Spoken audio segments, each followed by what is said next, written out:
নমস্কার, শ্রাবণীস কিচেন থেকে আমি শ্রাবণী তোমাদের সকলকে স্বাগত জানিয়ে আজকে নতুন রেসিপি শুরু করছি। আজকের রেসিপির নাম, আশা করি তোমরা সবাই খুব ভালো আছো বন্ধুরা, পরিবারের সকলকে নিয়ে খুব ভালো থেকো এই কামনাই করি।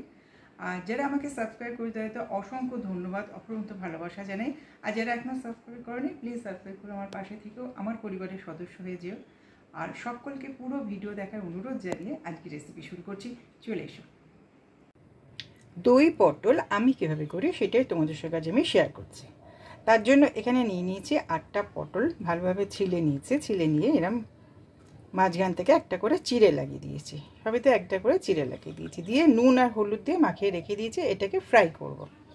আর একটা মশলা করব, তার জন্য নিয়েছি টমেটো, আদা, একটা কাঁচা লঙ্কা, 6-7টা গোলমরিচ, আর নিয়েছি 10টা চিনেবাদাম। এটাকে একটা পেস্ট করে নিয়ে আসবো।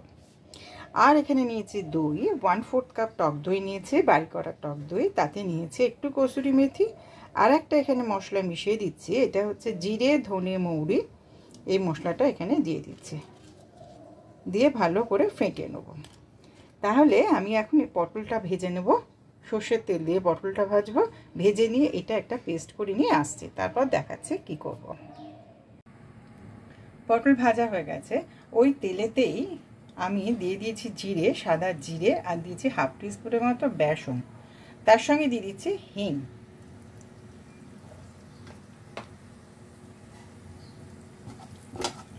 সব কটাকে একটু ভেজে নেব, সামান্য কয়েক সেকেন্ডের মতো একটু ভেজে নেবো। এটা বেসনের কাঁচা গন্ধটা চলে যায়, ততক্ষণে আমি এটাকে একটু ভেজে নেব। জিরে, হিং, বেসন দিয়ে একটু ভালো করে ভেজে নেওয়ার পর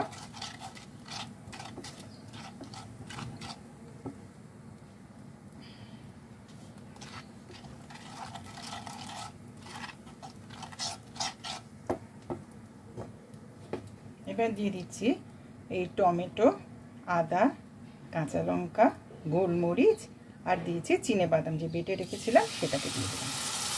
এবার এটা ধুয়ে একটু জল দিয়ে দেবো।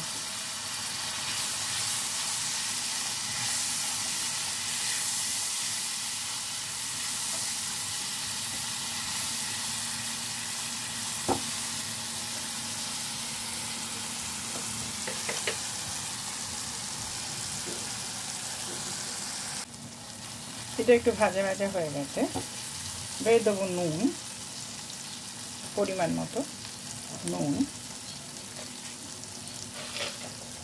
তারপর দেবো এতে চিনি, এখানে 1 চামচ চিনি দিলাম।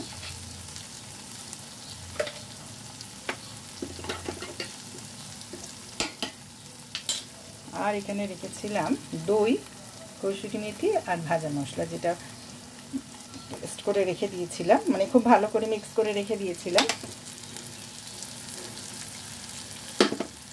একটু দিয়ে দিচ্ছি জল।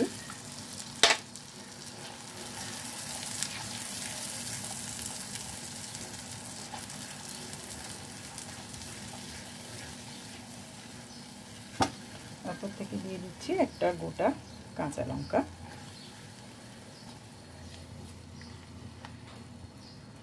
এখন দিয়ে দিচ্ছি পটলগুলো।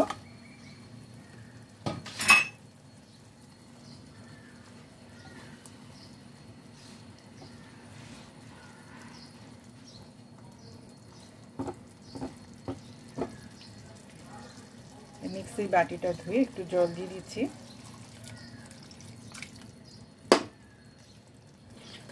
আর দিচ্ছি আমি এখন সামান্য কাশ্মীরি রেড চিলি পাউডার। সব কিছু দেওয়া হয়ে গেছে।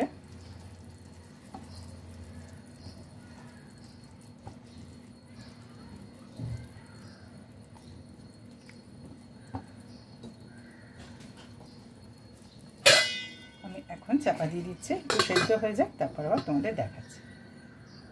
চাপাটা খুলে দিয়েছি। অসম্ভব টেস্টি হয়েছে, অসম্ভব টেস্টি হয়েছে। এটার সঙ্গে দিয়ে দিচ্ছি 1/2 টিস্পুনের মতো ঘি।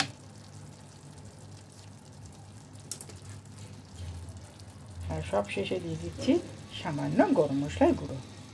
তোমরা অবশ্যই করবে, এটা আমি গ্যারান্টির সঙ্গে বলতে পারি। মাছ মাংস ছেড়ে এই দই পটল খাবে লোকে, এত অসাধারণ টেস্ট হয়েছে। ঠিক আমি যেরকমভাবে করেছি এরকমভাবে করে দেখো একবার, করে আমাকে জানিও তোমাদের কেমন লাগলো। ঠিক আছে, আমার এটা হয়ে গেছে। আমি এরপরে গ্যাসটা বন্ধ করে দিচ্ছি, চাপা দিয়ে রেখে দিই। 2-3 মিনিটের মধ্যে আমি তোমাদের সার্ভ করে দেখিয়ে দিচ্ছি।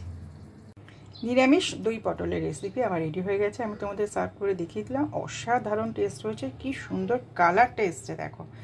আমি ঠিক যেমনভাবে করলাম ঠিক ওইভাবে একবার করে দেখো, অপূর্ব লাগবে। বাড়ির সকলের খুব ভালো লাগবে এই রেসিপিটা। তাহলে আমাকে জানিও তোমাদের কেমন লাগলো। আর যারা আমার নতুন বন্ধু, যদি আমার রেসিপি ভালো লাগে তাহলে অবশ্যই লাইক করে সাবস্ক্রাইব বাটন ক্লিক করে আমার পাশে থেকে যেও। আর তোমাদের সকলকে অসংখ্য ধন্যবাদ আমার সঙ্গে থাকার জন্য। আমার এই রেসিপিগুলো যদি তোমাদের ভালো লাগে তাহলে অবশ্যই আমার সঙ্গে থেকো।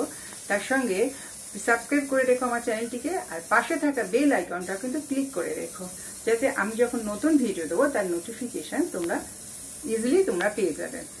আর তার সঙ্গে লাইক, শেয়ার, কমেন্টস করতে কিন্তু একদমই ভুলবে না। আর বন্ধু বান্ধবদের সঙ্গে শেয়ার করো যদি খুব ভালো লাগে। আর তার সঙ্গে লাইক দিতে কিন্তু কেউ ভুলবে না, বলে দিচ্ছি কিন্তু আমি।